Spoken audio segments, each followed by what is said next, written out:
Is the Gotrax rival scooter from Walmart worth it? Let's find out. To open the scooter, you're going to want to press down on the rear fender and then just bring it on up until it clicks. One of the first things I noticed that I didn't like was that this scooter came with no rear lighting whatsoever. Luckily, I found this on Amazon relatively cheap. There's a link in the description. It's pretty cool. It has lasers too.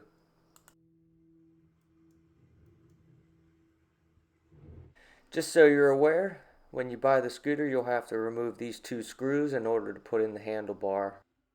Now to close the scooter, you're going to want to go ahead and grab this blue knob and twist it to the right, and it'll lock in place. Then go ahead and pull on the blue handle, and then the scooter should just fall right back, just like that. To turn on the scooter, press and hold the red button for 1 second. To toggle the light, press the red button. To turn off the scooter, you're going to press the button and hold for 5 seconds. Now let's take it for a ride. Here you can see I found myself a makeshift seat.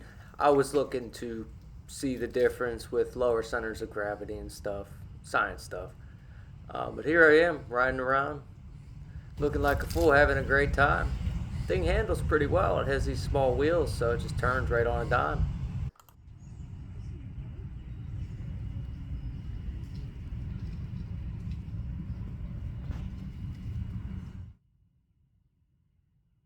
Well, the bucket seemed like a little bit of a dangerous idea, so after this round, I'm going to go ahead and get started with some testing.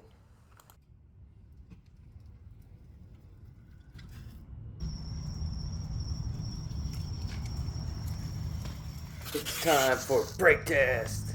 So for this run, we're going to go ahead and do 10 miles an hour, and then I'm going to apply full brakes and see how fast it stops. I'll freeze frame when I squeeze the brakes. So right there, hit the brakes, and about 15 feet I'd say I stopped. Now moving on to the next test, this is the full speed test. We're going to go ahead and do the top speed and then full braking. So here we go, I'll freeze frame when I brake.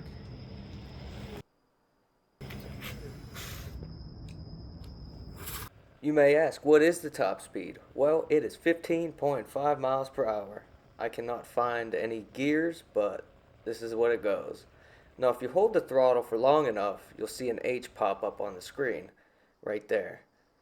And that'll go ahead and hold your throttle position wherever it is. But does it have power? Check.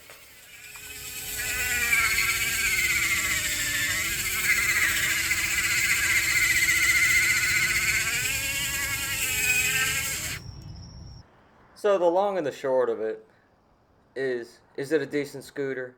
Yes. Is it worth the money? Yes. Is it the greatest? No. You can only expect to get maybe 10 miles to the charge.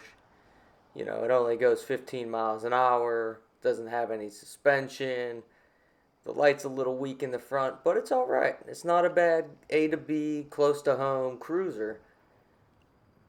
With that being said, obviously there's much better options available. But, you know, for the price, this is a great little starter, maybe for the kids or somebody who's new to riding or doesn't want to ride far or fast. So let's talk numbers while we're out. So this thing claims to have a 250 watt motor, which I find is capable of pulling me around, not insanely fast, but it'll get up and go. Of course, I'm about 150 pounds or so. Next thing is charging time. It takes a little longer, but not much than the manufacturer says, but I'd love to see a fast charger in the future. And finally, let's talk about the brakes for a second, because this one's interesting. So in the rear, you'll find a mechanical disc brake, but in the front, it actually uses a regenerative braking system to bring this scooter to a screeching halt. So be careful with that if you have any little ones riding or something like that.